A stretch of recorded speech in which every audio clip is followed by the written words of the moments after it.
Why is it that the loudest man in the room is usually the weakest? You've met him before, the man who can't stop talking, who fills the silence as if quiet were a threat. He laughs too loudly, interrupts too quickly, and stares too long just to make sure you notice him. He carries himself like a storm, trying to control every space he enters. But if you look closer, beneath the posture, beneath the glare, you'll see something trembling. He's not driven by confidence. He's driven by fear. The fear of being invisible, the fear of being ordinary, the fear of being powerless. So he compensates. He dominates conversations, inflates his achievements, and builds a wall of arrogance so thick even he starts to believe it's real. But every wall is also a prison. Behind his armor, he's alone, trapped in the echo of his own insecurity. Society has taught us to mistake noise for strength. The louder someone speaks, the more we assume they must know something. In the office, in politics, on social media, volume has become the new proof of value. But as Carl Jung once said, what you repress will rule you. The man who denies his fear ends up serving it. His need to control others is the evidence that he cannot control himself. Nietzsche warned, "He who cannot command himself will always obey others." The truth is brutal. Most people chasing power are only running from their weakness. They crave validation, not strength. But real power doesn't crave. It doesn't shout. It radiates. It exists in stillness, in presence, in the man who no longer fears silence. Because intimidation isn't power. It's insecurity disguised as dominance. If this truth resonates with you, if you've ever felt torn between looking strong and being strong, take a moment to like this video, subscribe, and turn on the notification bell. That way, you'll be the first to receive the next deep exploration into the psychology of power, self-mastery, and awakening. America has become a stage, a vast theater where strength is performed rather than lived. You can see it everywhere. In corporate meetings, on talk shows, in presidential debates, even in high school hallways. Everyone is trying to appear unshakable, to project certainty, to dominate the room before the room dominates them. It's a silent cultural rule. Whoever looks the most confident wins. But if you listen closely, beneath that performance of confidence, there's a trembling frequency of fear. We live in a society that worships appearances and punishes authenticity. Power has become a costume, a carefully curated image meant to hide insecurity. Men learn early that showing vulnerability is dangerous, that to survive in this jungle, they must roar louder than their fears. Women, too, are taught that softness equals weakness, that to be respected, they must imitate aggression. And so we've built an entire civilization of actors, each terrified of being seen without their armor. Walk into a corporate office in New York, Los Angeles, or Chicago, and you'll feel it instantly. The hum of anxiety disguised as ambition. Every smile is strategic, every conversation a performance of competence. Colleagues compete not to collaborate, but to be seen as the most indispensable, the most powerful. Words like crush, dominate, outperform have replaced understand, connect, create. The result is a work culture addicted to control, but starving for meaning. People don't go to work to contribute anymore. They go to prove they belong. The illusion of power doesn't stop at the office door. It follows us home, glowing on the screen. Scroll through social media and you'll see men flexing in gyms, CEOs preaching discipline, influencers posing beside luxury cars. Every image whispers the same message. I'm in control, but behind those filters, countless people are drowning in quiet despair. Studies show that while America grows richer, its levels of anxiety, depression, and loneliness have never been higher. It's not a coincidence, it's the cost of performance. Carl Jung warned us, what you repress will rule you. When a society represses vulnerability, compassion, and inner reflection, those qualities tend to disappear. They rot in the unconscious and re-emerge as their opposites: aggression, narcissism, and domination. The louder we proclaim our strength, the more fragile we secretly become. The obsession with control reveals how powerless we actually feel. Even politics mirrors this pathology. Candidates win not by speaking truth, but by projecting dominance. A strong jawline, a louder voice, a confident smirk. The American public, conditioned to equate volume with vision, confuses intimidation with leadership. We elect the performer who looks powerful, not the thinker who is grounded. And yet, as history always proves, the show eventually collapses under its own noise. Nietzsche once wrote, "He who cannot command himself will always obey others." It's a haunting truth about modern life. Most people think they're asserting power when they intimidate others, but in reality, they're obeying the fears they refuse to face. They are puppets of their own insecurity, controlled by the very emotions they pretend to have mastered. What they call strength is merely fear dressed in armor. This illusion of power also poisons our understanding of masculinity. The so-called alpha male archetype, aggressive, unfeeling, dominant, has become a cultural idol. Yet beneath that image lies an emotional void. Real men, we're told, don't cry, don't hesitate, don't doubt. But Jung would say, the man who denies his shadow, his vulnerability, his sensitivity, his fear, will forever be enslaved by it. He will seek power over others because he cannot find peace within himself. The truth is that intimidation does not create respect, it creates silence. The employee who fears his boss doesn't follow out of loyalty, but out of survival. The partner who fears losing love doesn't stay out of devotion, but out of dependence. The influencer who screams confidence doesn't inspire, he distracts himself from the void within. And here lies the cruel paradox. The more we chase external power, the weaker we become internally. Because every act of intimidation is a confession that our sense of worth still depends on how small we can make others feel. True power does not seek to overpower. It doesn't need validation, applause, or submission.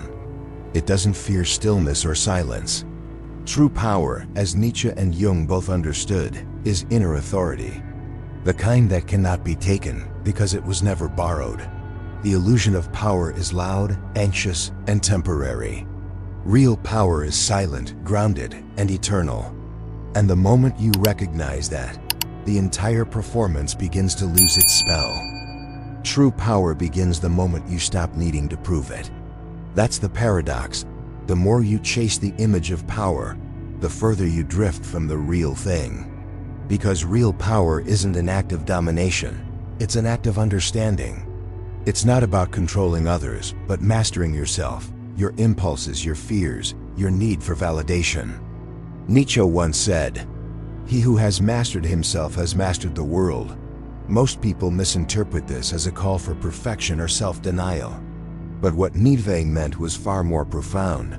The man who governs his emotions, who can stand still amid chaos without being consumed by it, becomes untouchable. His strength isn't loud, it's steady. It radiates in silence.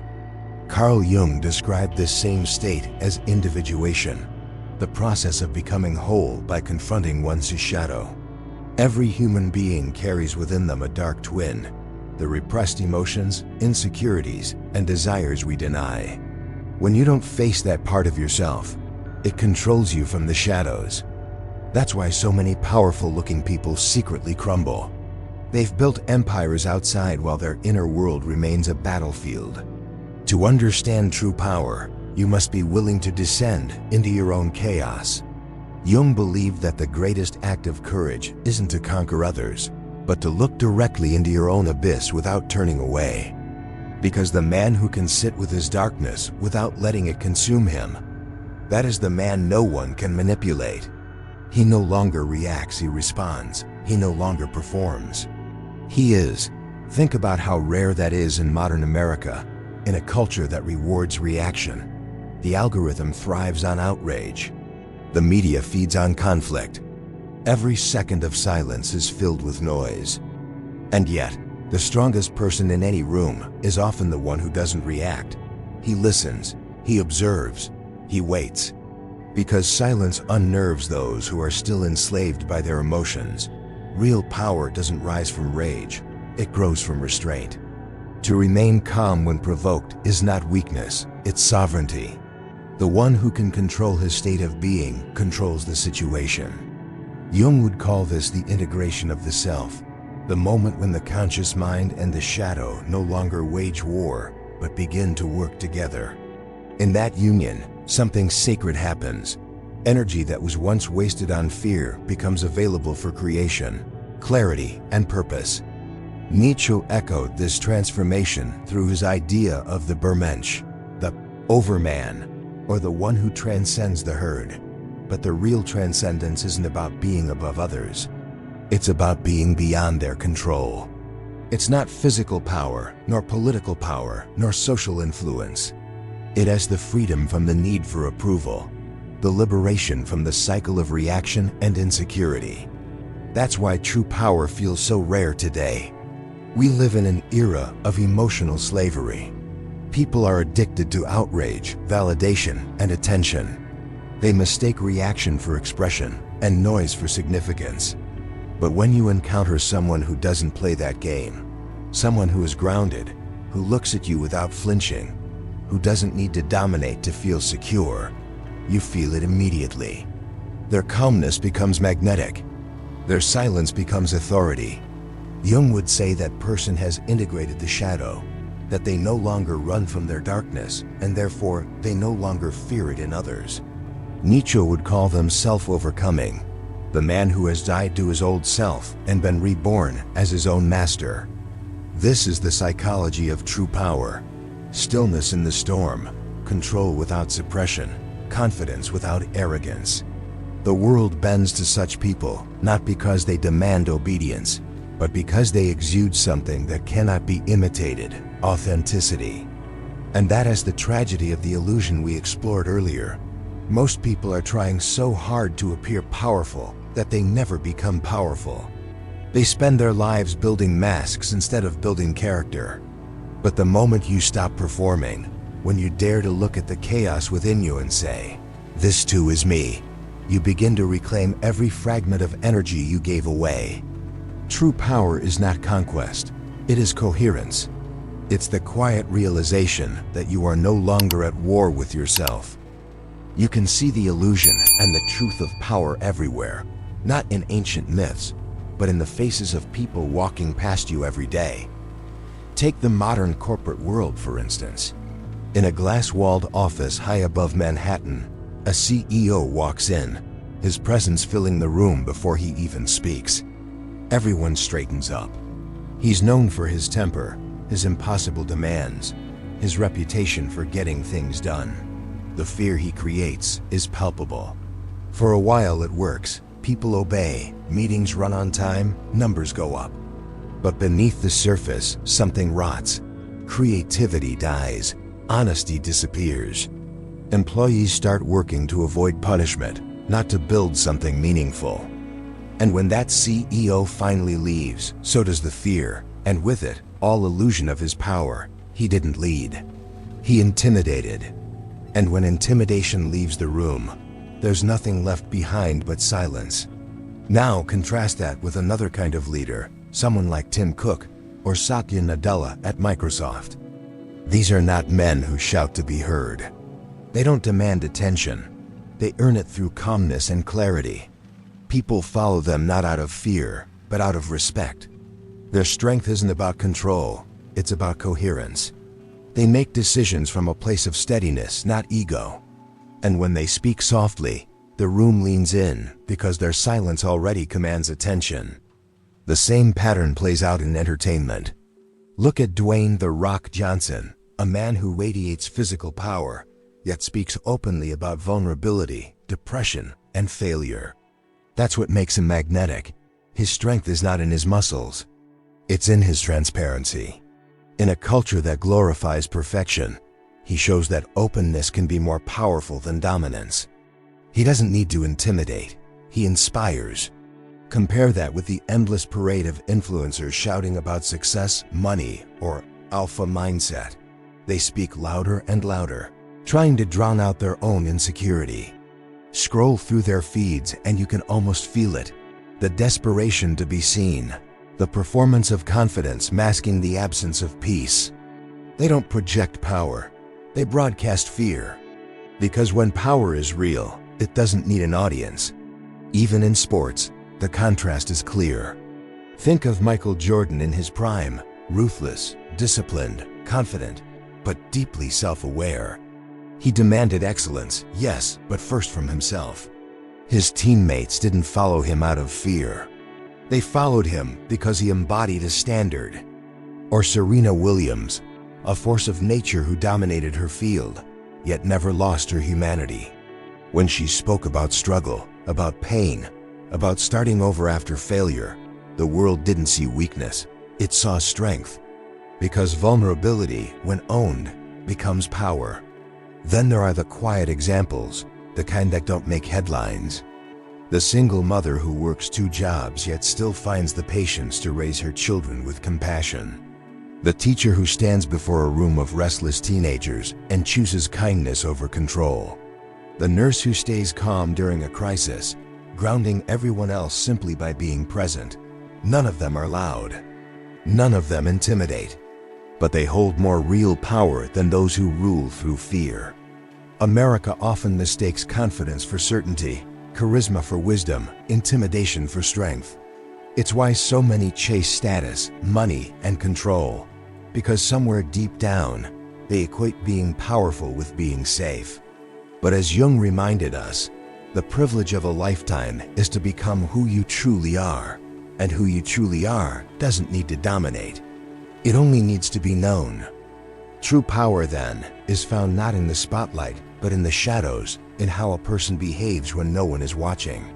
It's in restraint, in humility, in the ability to walk away without needing the last word. It's in that quiet confidence that says, I know who I am, and that's enough. In every corner of American life, from Wall Street to Hollywood, from the White House to the suburbs, you can feel the hunger for real power rising. People are tired of performance. They're starting to sense that domination is a cheap imitation of mastery. And the ones who will shape the future are not those who can intimidate others, but those who can master themselves. Because when you understand that presence is stronger than force, fear loses its grip, the noise fades, the illusion breaks, and what remains is something indestructible, quiet, steady, free. There comes a moment when the performance collapses. It doesn't happen in a boardroom or in front of an audience. It happens in the quiet hours of the night, when you can no longer run from your own reflection. The noise stops, the mask cracks. The person you pretended to be finally dissolves. And what is left is the question you've avoided your whole life. Who am I without the illusion of power? For most people, that moment feels like destruction. Nietzsche called it the death of the old self. It is not a poetic death.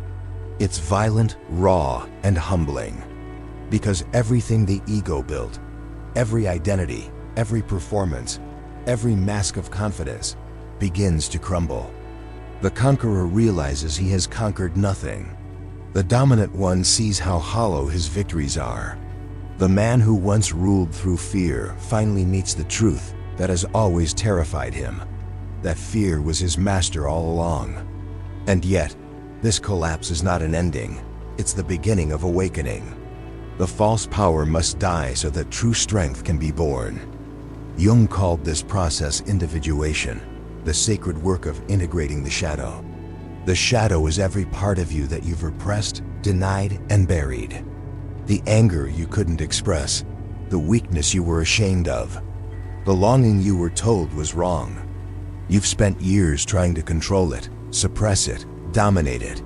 But as Jung warned, what you resist persists. When you finally stop resisting, something profound happens. You begin to see your darkness not as an enemy, but as a mirror. The rage, the jealousy, the pain, they are signals, not flaws. They point to the places within you that are asking for attention, not punishment. Slowly, the war within begins to quiet. The ego, once screaming to be recognized, starts to surrender. This surrender isn't weakness, it's transformation. For the first time, you stop fighting yourself. You no longer waste energy pretending to be invincible. Instead, you become authentic, painfully, beautifully, real. And in that authenticity, there's an undeniable peace. Nietzsche said, "One must still have chaos in oneself to give birth to a dancing star." That chaos, the storms of emotion, the mistakes, the regrets, is the raw material of your rebirth. Transformation doesn't mean eliminating chaos. It means learning to move with it, to dance with your own shadow instead of running from it. In the beginning, you might feel lost. You might look around and realize that the people who once admired your confidence now don't understand your silence. You might even fear that you're becoming weaker. But you're not. You're becoming deeper. You're no longer reacting from the surface, you're responding from the center. The old self was loud, restless, and desperate to control everything. The new self understands that control is just another form of fear. And when that realization settles, something remarkable emerges: stillness. You stop explaining, defending, proving. You start observing, listening, waiting. The world around you doesn't control your emotions anymore. Your emotions no longer dictate your reality. You are free, not because you have power over others, but because you are no longer at war with yourself. This is what Jung called wholeness, the point where the conscious and unconscious no longer fight, but cooperate. You become a unified being, not divided between appearance and truth. In that unity, there is strength, not the kind that shouts, but the kind that radiates. People begin to feel it before you speak. Your calmness unnerves the anxious. Your silence carries more weight than their words. Because you no longer need to dominate to feel secure. You've transcended the illusion of intimidation. You've become presence itself. And this, Nietzsche would say, is freedom, the liberation from the need for validation. The man who commands himself no longer needs to command anyone else. He has stepped beyond the herd, beyond the noise, beyond the endless chase for recognition. Real transformation isn't about becoming someone new. It's about remembering who you were before fear taught you to pretend. It is about peeling back every false layer until all that is left is what cannot be taken: your essence, your consciousness, your truth. And when you reach that place, something within you whispers, quietly but unmistakably, you don't need to be feared to be powerful. You don't need to control to be free. You don't need to prove to be enough. Because real power was never about domination. It was about liberation. The old self dies, yes, but in its place, something far greater is born.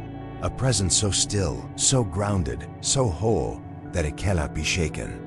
That is true power, and it doesn't shout. It simply is. There is a silence that only comes after the storm, not the silence of defeat, but of understanding.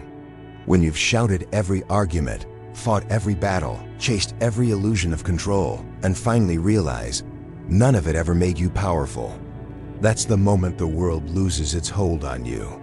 You stop chasing the next victory. You stop trying to prove your worth through domination or approval.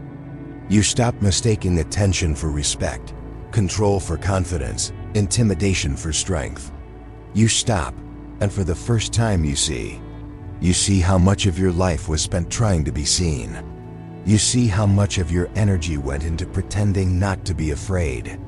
You see that the people who controlled you never needed to chain you. They only needed you to keep reacting. And when you stop reacting, their power dies instantly. This is what Jung meant when he said, "Until you make the unconscious conscious, it will direct your life and you will call it fate." When you finally turn inward, when you look into your own darkness without flinching, you become aware. And awareness is power. Not the power that dominates, but the power that liberates. True power is not control, it's clarity. It's the ability to walk through chaos without losing yourself. To stand in a room full of noise and remain unshaken. To face manipulation and not respond in kind. It has the ability to look at the storm and realize it can't touch you anymore. The world worships noise because silence terrifies it. But silence is where transformation happens. Because in silence, you can finally hear the truth whisper. You were never weak, only distracted. You were never powerless, only afraid. You were never lost, only asleep. And once you awaken, once you remember who you are beneath the performance, something irreversible happens. Fear loses its language. Anger loses its grip. And the old world, the world built on intimidation, validation, and noise, can no longer control you. That's what real power looks like. It doesn't shout. It doesn't demand. It radiates. It radiates through your stillness, through your calm, through the quiet certainty that you are no longer playing the same game. You've stepped outside it. You've outgrown it. The man who once needed to win is gone.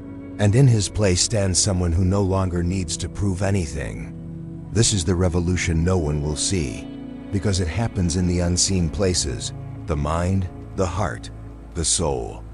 It doesn't trend, it doesn't scream, it doesn't beg to be noticed, but those who experience it, they move differently. They speak slower, think deeper, love truer. They carry an invisible gravity that bends the world around them.